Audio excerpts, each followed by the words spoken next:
комментариях под предыдущим роликом некоторые удивлялись, а почему не было сказано ничего про игровой процесс, насколько сильно он изменился, стал лучше или же хуже, и по мнению таких комментаторов, какие-то выводы о геймплее можно сделать за сутки игры с не самым хорошим коннектом, учитывая, что сервера сейчас, по сути, разрываются из-за небольшого ажиотажа. Но вот уже по истечению 2 дней непрерывной игры, я думаю, что можно поделиться какими-то впечатлениями и собственными наблюдениями. Как и всегда, ваше мнение я также буду рад узнать в комментариях под этим роликом, ну а мы начинаем. К слову, если вам необходимо пополнить ваш баланс монеточек в eFootball Mobile или в любой другой мобильной игре, то вам на PlayRock, ведь на их сайте собраны одни из самых выгоднейших предложений на рынке, а также вы всегда можете предложить свои товары и услуги. А если вы обладатель такой платформы, как ПК, и играете в Steam, и вам необходимо пополнить его баланс, то это также можно сделать на PlayRock с наименьшей комиссией на рынке. Приобрести монеты и все остальное на их сайте вы можете в пару кликов, и что самое главное, безопасно. Все это и не только вы сможете найти по ссылке в описании и в закрепленном комментарии. Ну так, о чем это я? Точно.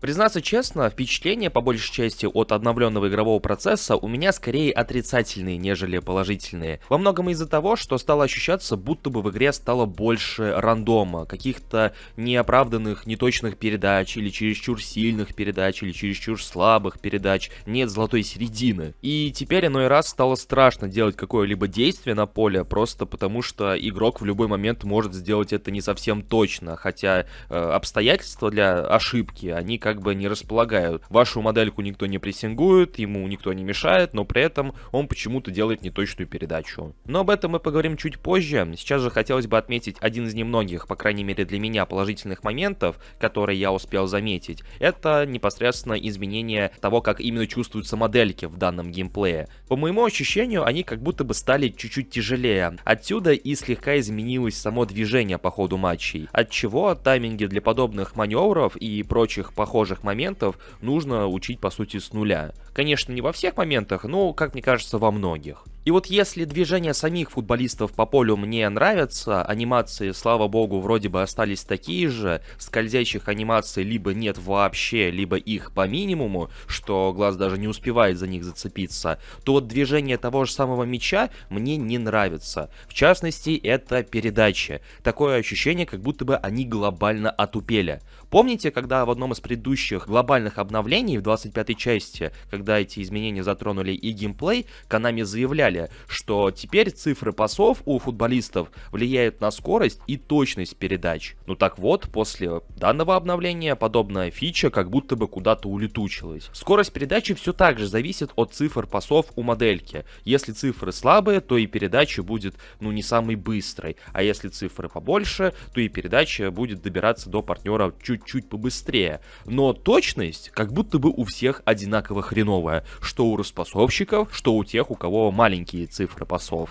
Из-за чего возникает немало моментов, когда игроки просто начинают крутиться на месте, потому что либо не знают, как именно сделать передачу, или иной раз боятся это сделать, потому что она окажется неточной. И нередко происходило такое, что матч банально скатывался в ёрзанье на месте без какой-либо мысли. И вот продолжая всю эту тему с пасами, из-за всего этого складывается впечатление, что ты играешь в русскую рулетку, потому что трудно как-то, предугадать момент, когда именно игрок отдаст неточную передачу, или чересчур сильную, или чересчур слабую. Вроде бы ты чувствуешь темп атаки, ты, грубо говоря, играешь в одно касание, тебе нужно сделать слабенькую передачу, чтобы игрок не убегал за мячом, чтобы он просто сделал небольшое движение, а он делает ее либо мимо, либо чересчур сильную, либо даже чересчур слабую, что даже этого небольшого движения к мячу становится недостаточно. И вот что мне кажется, меня очень пугает, если эта тенденция и вправду окажется такой, но у меня есть подозрение, что вот подобные изменения, когда передачи не доходят, будто бы это все начинает происходить из-за тех самых link-up play, которые присутствуют у менеджеров, дабы контраст между обычными игроками и игроками с линками была еще заметнее.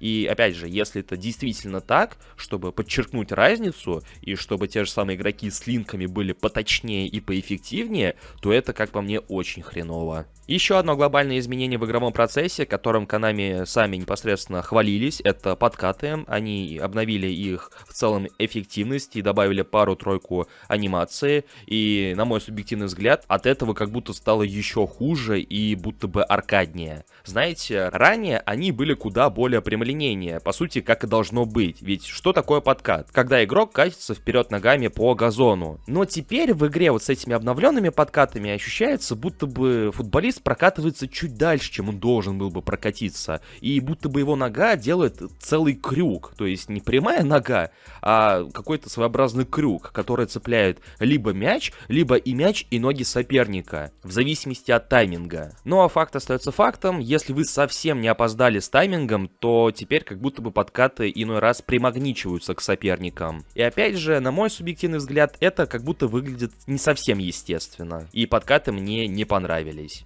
Ну и, наверное, последний момент, который я успел заметить в игровом процессе, он касается длинных навесных передач, иначе говоря, как забросы. У них теперь как будто бы стала куда более интересная траектория, нежели это было раньше. Вспомните, как часто вы пользовались теми же самыми забросами. Не теми стандартными кроссами с фланга в штрафную, а вот забросами именно на сам фланг. Как будто бы не так часто, согласитесь. По крайней мере, я так точно. Но теперь, попробовав закинуть на те же самые фланги, я заметил, что пасы не такие прямолинейные, именно те самые забросы, и как будто бы траектория у них стала, ну, опять же, чуть иной, нежели это было раньше. И у меня есть предположение, что подобное появилось аккурат к появлению в игре Жозе Мауриньо, поскольку его линк-ап непосредственно завязан на подобных диагональных передачах, ну и, в принципе, добавление в игру отдельного пака с такими вот диагональными распасовщиками, наверное, в каком-то смысле это тоже подтверждает. В общем-то, какой вердикт я могу вынести по данному игровому процессу?